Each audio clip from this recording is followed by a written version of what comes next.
Congratulations on making another fantastic addition to the monsterverse. Oh, thank you for saying so.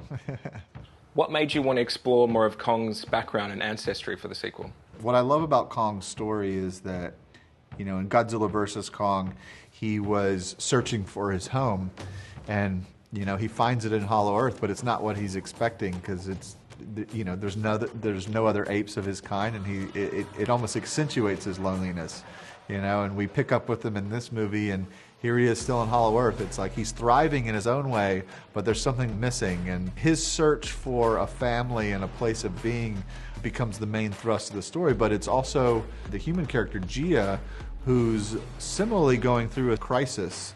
She's disconnected from everyone around her. She doesn't feel like she belongs, and she too is also looking for a sense of family. And you know, they both go on these kind of concurrent journeys, you know, at the same time, and that's one of the cool things about the MonsterVerse, is that you're making a monster film, you're making a human story, and thematically they're intertwined, and that's the best way to tell it. You had the pleasure of working with Dan Stevens again. Big fan of the guest, by the way. Thank you, thank you. It's always a pleasure working with Dan, and it's been so long. It's been now 10 years since The Guest was released, which is insane to say. And, you know, The Guest is always one of my proudest achievements as a director, and I've always felt like the performance that Dan gives is one of the best performances I've ever filmed in my career. And naturally, I've always been looking for another role for Dan, and it hasn't materialized. And so when it came to developing this movie, Simon Barrett, who also worked on The Guest, he worked with me on this film, and we just wrote in a part for Dan because we're like, you know, we got to make this happen. And Dan has these attributes of it as an actor that are very rare. He can both be a charming leading man type guy, but he's also excited about playing the quirkiness and the character actory kind of elements of a character and building a character. And, you know, so being able to combine those things is really important, because, you know, we didn't just want, like, you know, another suave sort of, you know, kind of straight man character.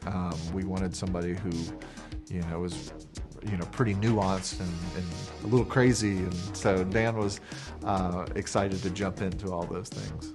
And the Oscar goes to Godzilla. We just had Godzilla -1 win an Oscar. We had the Monarch series. It's safe to say it's a great time to be a Godzilla fan?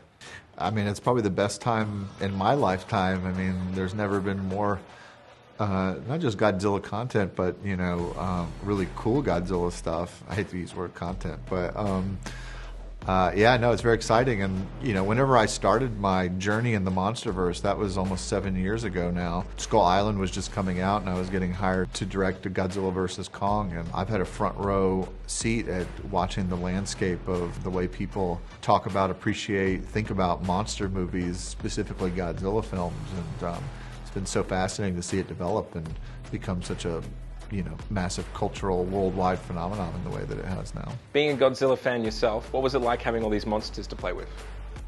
It's like being a big kid, and in a lot of ways my inspiration started when I was a kid. I think some of my first movies of viewing cinema were of Godzilla and King Kong, watching them on daytime television with my brothers. And what's interesting about watching movies when you're that young is your imagination is still forming, and it kind of interfaces with the movies you watch. You're kind of not just watching a movie, you're kind of experiencing it, and you're filling in all these gaps that may or may not be there.